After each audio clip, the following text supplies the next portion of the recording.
Hi guys, it's Vinka. So I'm moving out for an important meeting, but first, as ladies, we have to first move with our bags.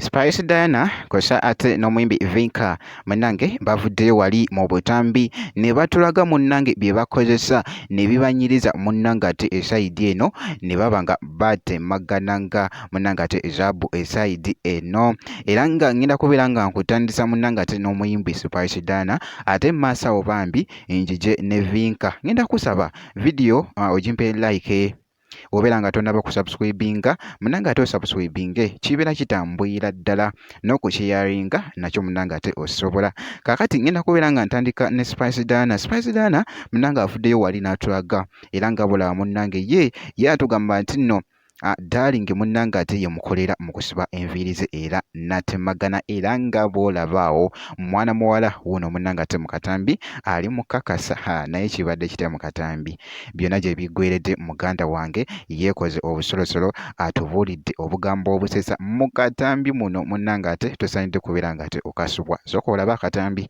kaako ate ndyoke enkomewo ne Vinka.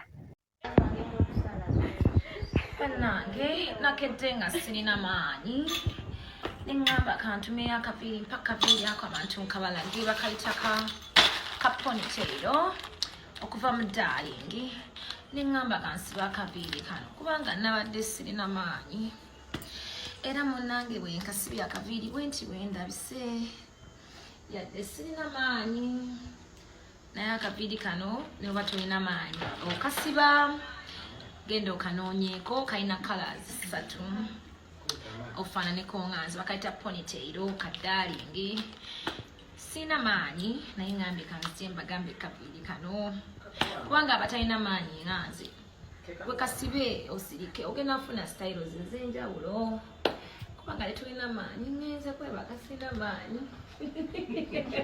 byebyo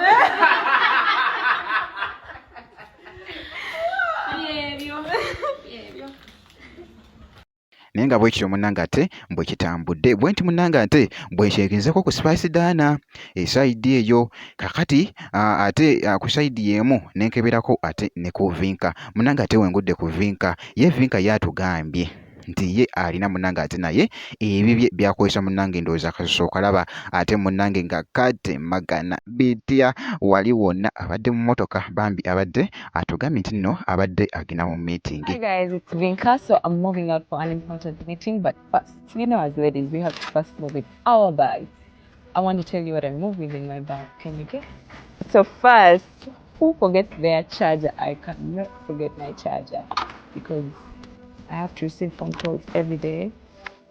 And then I have a little wallet where I put my cards.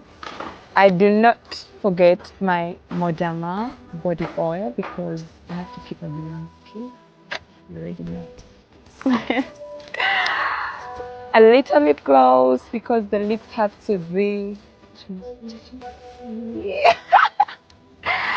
Most importantly, I cannot forget the sunscreen. Our Ugandan weather is, so I can't forget my Modama sunscreen because it's so hot today. So that is what I move with in my bag. Comment below in the comment section and tell me what you move with in your bag. Naye nga bwekityo munnange ate bwe kitambudde bwe nti bwekyekize ku bayimbi bano Spice Diana kw'ossa ate n'omukyala Vinka munnange esayidi eno ngenda kubeera nga nkomawo ate mu maaso eyo nezi updates endala kakasa nti no subscribinga obeera nga tonnaba video osobola ogimpeya like nakyo kibeera kitambwira ddala ngenda kubeera nga nkomawo ate mu maaso eyo katono nnyo bwekiti.